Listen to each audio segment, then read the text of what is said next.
दोस्तों, इमरान खान की शेरनी सायरा बानो कप्तान से ज्यादा बहादुर निकली। खान साहब के लिए आर्मी की गाड़ियों के सामने बड़ा एहतजाज करते हुए कहा कि इदारे को इस मकाम तक पहुंचाने वाले जर्नल्स का कड़ा एहतसाब होना चाहिए। पाकिस्तान की गयूर अवाम को बताना चाहिए कि क्यों इस इदारे के साथ ऐसा सलूक किया गया है। इस हवाले से शेरनी सायरा बानो की मुकम्मल दिल छू जाने वाली वीडियो आपके साथ शेयर करने से पहले ये भी बता दें कि दोस्तों, खान साहब की शेरनी सायरा बानो ने मुख्तदर हल्के बैठते हैं, ये अगला एहतजाज वहाँ पर भी हो सकता है। वो फैसला करते हैं कि हम जो भेड़ बकरियां हैं, ये 5 साल हमें कौन हाकेगा।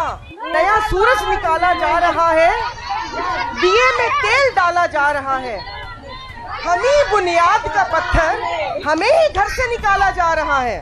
तो 4-5 लोग किस तरीके के कुछ कत्ल की इजाजत मेरे रब ताला ने दी भी होती तो आज तलवार लेकर निकल जाती और गर्दन सर से कलम कर देती मैं कि अगर मेरी जुबान भी किसी को मेरे बोलना बुरा लगता है तो सामने खड़ी हूँ, तो फिर गोली यहाँ आनी चाहिए। और जोर एहतजाज करते हुए कहा कि हमें बताया जाए कि बाजवा जैसे जर्नलों ने क्यों अपनी फौज को पूरी दुनिया में बदनाम किया है। इस हवाले से वायरल होने वाली वीडियो में आप देख सकते हैं कि खवातीन सायरा बानो के साथ खान साहब के हक में आर्मी की गाड़ियों के सामने वोट चोरी के नारे लगा रही हैं, जिसके बाद सायरा बानो ने कहा कि ऐसे नारे हमें जवानों के सामने नहीं लगाने चाहिए। हमें पता है कि इससे हमारी अफवाज का मोरल डाउन हो सकता है, लेकिन हम मजबूर हैं। लेकिन हम पाकिस्तान की आला अदालतों में भी खान साहब के हक में आवाज उठा के देख चुके हैं। इसीलिए हम पाकिस्तान के ताकतवर जर्नलों से अपील करते हैं कि खुदारा पाकिस्तान के अजीम लीडर इमरान खान के साथ इंसाफ किया जाए और उन्हें बाइज्जत बरी किया जाए। दोस्तों, इस हवाले से अपनी राय का इजहार कमेंट सेक्शन में दें। वीडियो अच्छी लगे तो लाइक करें और इस चैनल को सब्सक्राइब करें।